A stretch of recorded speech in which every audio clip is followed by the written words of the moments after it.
1,18,00,000 के GST fraud का पर्दाफाश, साइबर पुलिस ने 2 शातिर गिरफ्तार।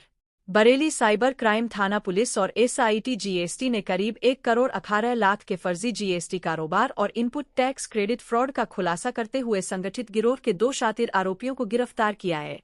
पुलिस ने उनके कब्जे से लैपटॉप, मोबाइल फोन, फर्जी दस्तावेज, चेकबुक, एटीएम कार्ड, फर्जी आधार कार्ड, बैंक रिकॉर्ड और करोड़ों रुपए के लेनदेन से जुड़े दस्तावेज बरामद किए हैं। जीएसटी विभाग द्वारा थाना साइबर थाने में एक अभियोग पंजीकृत कराया गया था 30/26, जिसमें अस्तित्वहीन फर्म के आधार पर फर्जी आईटीसी करीब 2 करोड़ रुपए की फर्जी आईटीसी कुछ लाभार्थी फर्म द्वारा जो है क्लेम कर ली गई थी। इसका विवेचना साइबर थाने द्वारा करी जा रही थी, परंतु पर्यवेक्षण जो जीएसटी एसआईटी जो जनपद स्तर पे एसएसपी साहब द्वारा गठित करा गया, उसके द्वारा इसका पर्यवेक्षण करा जा रहा था, जिसमें विवेचना के क्रम में जो लाभार्थी फर्में थी उनका जीएसटीआर 3B और जो अस्तित्वहीन फर्म है इसका जीएसटीआर 1 जो जिन लोगों के द्वारा भरा जा रहा था और जिन लोगों के द्वारा ये अस्तित्वहीन फर्म ऑपरेट करी जा रही थी, आज उनको गिरफ्तार करा गया है। और एक पूरा गैंग जो इस तरह के अस्तित्वहीन फर्म के आधार पर करोड़ों रुपए की फर्जी आईटीसी को क्लेम करके लाभ प्राप्त करके आपस में बांट लेता था, उसका खुलासा हुआ है। कितने लोग गिरफ्तार हुए हैं और क्या क्या बरामद की हुई है? इसमें 2 अभियुक्त अभी वर्तमान में गिरफ्तार हुए हैं। इनके पास से अपराध में प्रयुक्त जो विभिन्न इंटरनेट का जो प्रयोग करा जा रहा है और कॉल्स का जो मोबाइल का प्रयोग करा जा रहा है वो बरामद हुए हैं। 2 लैपटॉप जो अपराध में प्रयोग करे हो रहे हैं उनको बरामद करा गया है। एक इनके द्वारा तैयार डायरी जिस पर ये अपना लेखा जोखा लिखते थे और जितनी वर्तमान में फर्जी फर्में ये प्रयोग कर रहे थे, अस्तित्वहीन फर्मों को प्रयोग कर रहे थे फर्जी आईटीसी क्लेम करने के, उनका विवरण है। इसके अलावा बहुत सारे चेक्स जिस पे लाखों रुपए का अमाउंट जो है, साइंड अमाउंट जो है, सिग्नेचर के साथ अमाउंट लिखा हुआ है, वो है करीब 4 से 5 करोड़ रुपए का अमाउंट उसमें ऑलरेडी फिल्ड था, जिसको ये लगभग रोज निकाल लेते थे। ये आरटीजीएस के माध्यम से अपने विभिन्न जो है म्यूल अकाउंट्स में और सर्कुलर ट्रेडिंग के माध्यम से अपना जो है ट्रांसफर कर लेते थे, उनको बरामद करा गया। उत्तर प्रदेश के अलावा और भी राज्यों में गैंग है जो वर्तमान में अभी तक जितना जानकारी मिली है कि उत्तर जो हमारा मेन फर्म थी जिसके ऊपर हम लोग इन्वेस्टिगेट कर रहे थे वो पीसी इंटरप्राइजेस थी, जो अस्तित्वहीन फर्म जो है जीएसटी विभाग द्वारा पाई गई थी और इसके द्वारा किए गए फर्जी व्यापार के आधार पर 2 फर्में हैं जिन्होंने फर्जी आईटीसी क्लेम करा। एक का नाम है श्री लालजी मेटल अलॉय और एएस इंटरनेशनल।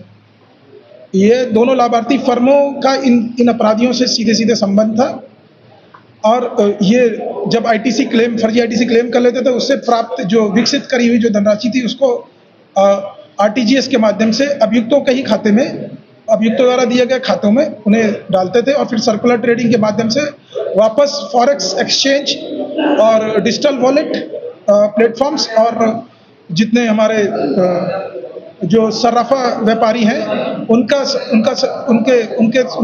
अकाउंट से सर्कुलर ट्रेडिंग करके लाभ को कैश के रूप में प्राप्त करके आपस में वितरित कर लेते थे। अब तक कितने लोगों को निकल के आया है कि कितने रुपए तक का इन लोगों ने फ्रॉड किया है?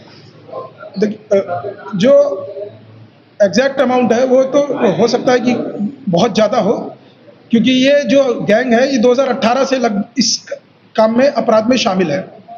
जो हमारे पास वर्तमान में जो डेटा अभी तक जितना विवेचना में आया है वो ये है कि इन्होंने जो डिजिटल वॉलेट क्रिएट करा है एयर पेपर, उस पर लगभग 118 करोड़ का अमाउंट इन्होंने आरटीजीएस के माध्यम से ट्रांसफर करके उसको आहरित करा है, कैश विड्रॉल करके अपना आपस में बांटा है। तो अगर पिछले फरवरी से लेकर जून तक का ही डेटा देखेंगे तो इन 4 महीने 5 महीने के समय में करीब 118 करोड़ रुपए है। ये एक माध्यम मैं बता रहा हूँ, एयर पे का माध्यम, एयर पे वॉलेट से, जिससे इन्होंने पैसा 118 करोड़ रुपए विड्रॉ करा। इसके अलावा इनका पैसा विड्रॉ करने का एक और माध्यम है जिसको फिजिकली ये कैश रूप में विड्रॉ करते हैं, फॉरेक्स एक्सचेंज है। कुछ फॉरेक्स एक्सचेंज करने वाले लोग भी इनके साथ जुड़े होने की संभावना है, जिनके अकाउंट में ये पैसे अकाउंट में ट्रांसफर करते थे और उनसे कैश बरामद कर रहे हैं। इसके संबंध में कुछ कम्युनिकेशन भी मिले हुए हैं और इनके अकाउंट ट्रांसफर से भी डेटा जो है उसको प्राप्त करके उसके संबंध में विश्लेषण कर कार्रवाई करी जाएगी। कुछ लोग अभी फरार हैं। इसमें कई अपराधियों का नाम है जो प्रेस नोट में भी आपको बताया गया। जैसे जो मेन इसमें योगेंद्र शर्मा है, इसके 2 मेन साथी हैं, एक अंकित है, अंकित बंसल, और दूसरा है अनमोल। ये तीनों लोग मिलकर पूरे नेटवर्क को चलाते थे। ये तीनों अस्थिथिन फर्म प्रोक्योर करते थे, जिसका इनका कहना है कि करीब 60,000 रुपये में अस्थिथिन फर्म ये दूसरे लोगों से खरीदते थे। उनके आईडी और क्रेडेंशियल्स खरीद के उसको अपने नोन नंबर्स पे, नोन ईमेल्स पे ट्रांसफ़र करा कर फिर उनको ऑपरेट करते थे। इसके अलावा जो मील अकाउंट्स हैं उनको भी ये प्राप्त करते थे। उनके मील जो गरीब लोग हैं उनको झांसा देकर उनके नाम पे फर्जी कंपनियां क्रिएट करके, फर्जी अकाउंट क्रिएट करके उसमें करोड़ों रुपए का ट्रांसफ़र कराकर फिर उनसे कैश या फिर जो है आरटीजीएस के माध्यम से सोना खरीद के या उसको बेच के सर्कुलर ट्रेडिंग दिखाते हुए, जिनकी खुद की वास्तविक हैसियत उन लोगों की कुछ हज़ार रुपए की भी नहीं होगी, उन लोगों के खाते में करोड़ों रुपए का डेली का लगभग ये ट्रांजैक्शन कर रहे हैं।